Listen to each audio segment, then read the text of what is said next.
Halo Mario Booster, selamat datang kembali di channel Mario Angelo. Di video kali ini kita akan membahas mengenai Batman yang kemunculannya sudah hadir di animasi Creature Commandos garapan James Gunn, yang dimana ada banyak banget teori yang kita dapatkan untuk project Batman The Brave and Bold mendatang karya Andy Muschietti.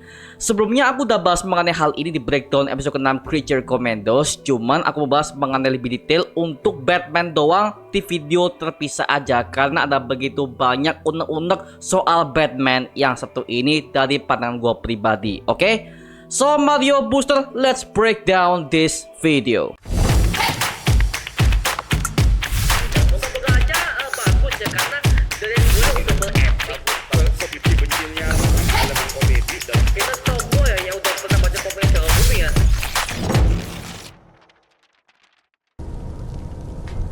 Tell me, do you bleed? You will.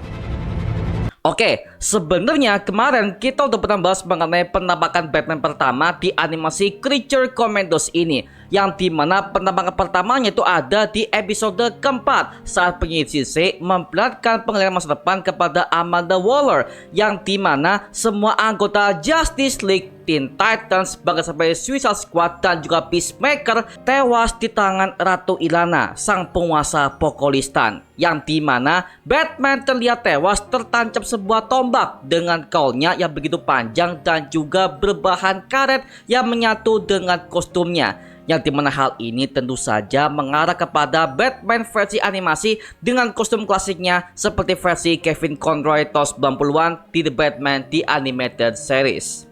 Lalu akhirnya kita melihat dengan jelas di episode ke-6 Creature Commandos yang mengisahkan tentang kehidupan Dr. Phosphorus, yang memang dia adalah villain Batman yang punya kekuatan untuk bisa membakar apa saja dengan api yang dicampur dengan radiasi gamma yang sangat berbahaya akibat kecelakaan yang ia terima via Gotham yang bernama Rupert Thorne sesuai versi komiknya dan juga animasinya. Di sini kita bisa melihat penampakan Batman sekilas di bentuk tubuhnya dan juga ototnya dan juga bentuk badannya ini bener-bener bulky banget, sama seperti Batman-nya versi Ben Affleck juga seperti itu ya.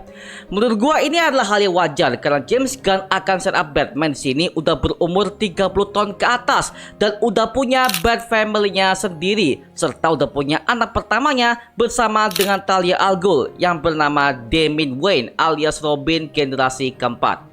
Menurut gua sebagai fanboy DC, gua sangat suka mengenai konsep Batman yang seperti ini. Tapi sayangnya kita belum lihat detail kostumnya seperti apa, bagaimanakah logonya, dan apakah dia pakai sempak atau tidak. Karena sebagian para fans itu nggak mau melihat Batman pakai sempak di luar karena kesannya akan konyol seperti versi animasi dulu di zaman-zamannya Brave and Bold dan juga Batman di Animated Series tahun 90-an. Kalau Superman masih oke lah ya karena dia adalah superhero yang bertemakan hope dan juga cerah. Sedangkan Batman kan temanya adalah tema-tema dark dan juga kelam ya. Jadi jangan dibuatkan pakai sempak luar sih seperti itu. Kalau bisa Batman-nya pakai konsep kostum untuk komik DC Rebirth saja sudah oke kok ya.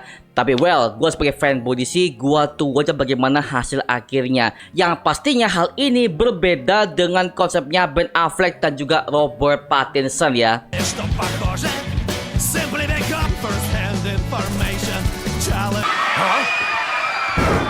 Lalu di episode ke-6 Creature Commandos ini, di breakdown gue kemarin, gue tuh lupa bahas mengenai hal ini ya, yang dimana kita sudah melihat bagaimanakah suasana kota Gotham pertama kalinya di DC James Gunn, yang dimana semua vibe-nya sangat gelap banget, kota suram dan terlihat penuh dengan kabut, yang dimana ini menggambarkan kota Gotham yang dipenuhi dengan berbagai macam aktivitas kriminal yang sangat tinggi, dan juga ada penampakan patung gargoyle di berbagai macam gedungnya. Yang dimana hal ini membuat gua callback kepada suasana kota Gotham di serial live actionnya. Langit yang mendung, banyak kabut, dan juga adanya berbagai macam kriminal yang ada di kota Gotham tersebut. Jadi udah oke lah ya bagaimana konsepnya, bagaimana temanya. James Gunn masih mempertahankan konsep kota Gotham seperti pada versi komiknya, seperti itu, oke? Nah, sekarang kita akan membahas mengenai soal logo Batman-nya, yang dimana kemarin Superman ini terinspirasi dari logonya versi Kingdom Come. Nah, kalau Batman seperti apa nih? Nah, sebenarnya ada begitu banyak logo yang bisa kita atur dari versi komiknya. Ada versi New 52, ada konsepnya Comic Rebirth, dan juga Arkham Trilogy, dan juga berbagai macam referensi komik yang lainnya ya. Tapi kalau gue sebagai fanboy DC ya, gue mendingan pakai konsep logo Batman di versinya DC Comic Rebirth, yang dimana logo ini sangat badass banget, simple, dan juga kita bisa melihat logo sayapnya itu ke atas semua, dan juga logonya lebih estetik banget. Beda halnya dengan Batman versi Ben Affleck, yang dimana logo kelawarnya itu cenderung lebar, dan juga kita bisa melihat di bagian badan dan juga sayapnya itu sangat gede banget. Yang dimana hal itu terinspirasi dari komiknya The Dark Knight Returns di tahun 2011.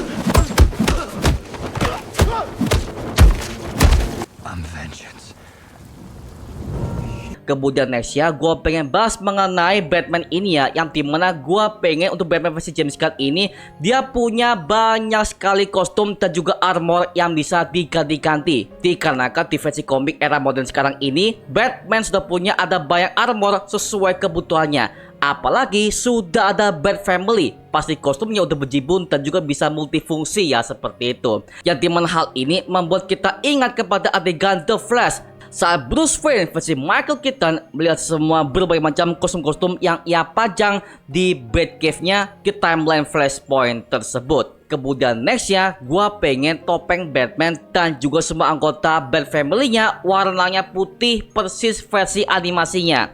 Yang dimana hal ini udah pernah kita lihat di film Deadpool and Wolverine. Untuk pertama kalinya Wolverine live action hadir dengan kostum ikoniknya dan juga topengnya yang sangat gokil, dan juga matanya udah berwarna putih seperti ala-ala komik. Jadi kalau misalkan James Gunn mau fokus kepada lore komik Batman, untuk topengnya bisa lah ya dibuat lebih mata putih, dan juga bisa dibuat gerak-gerak seperti topengnya Wolverine di versi live action Deadpool ketiga kemarin ya. Wow, makin gokil ya. Kenapa? Gua mikir-mikir nih, kalau Batman dibuatkan mata putih di topengnya, itu pasti akan lebih mengintimidasi sih sebagai vigilante dan juga superhero di kota Gotham tersebut ya. Wow, jadi makin lebih ke arah komik akurat sih.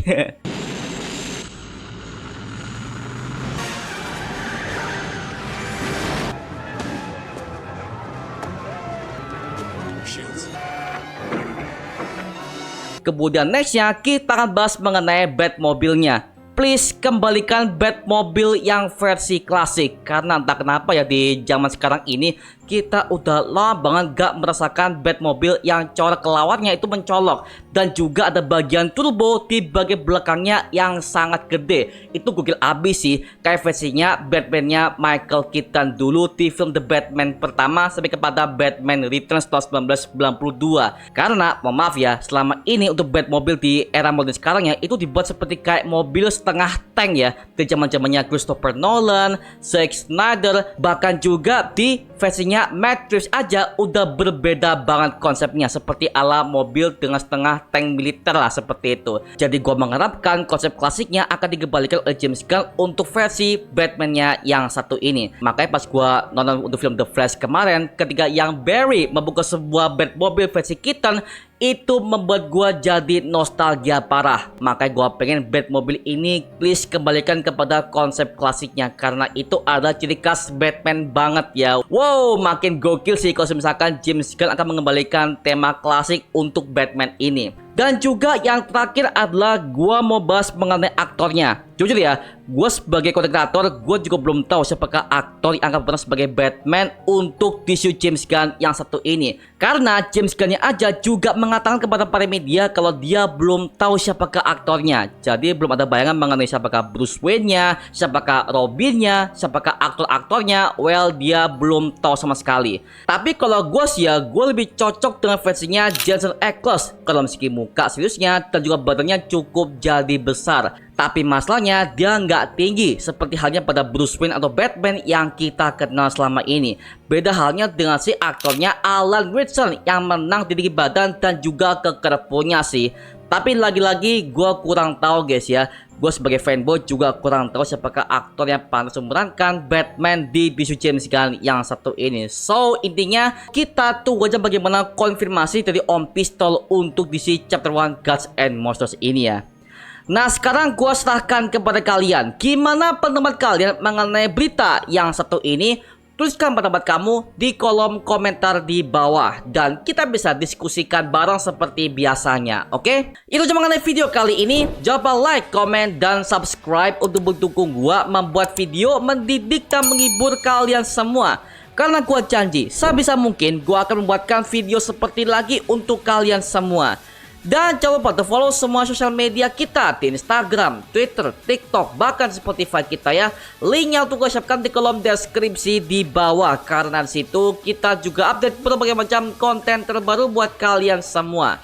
Dan kalau kalian ingin join bersama kita di grup komunitas, langsung aja join di grup ya kita, namanya Mario Booster Official.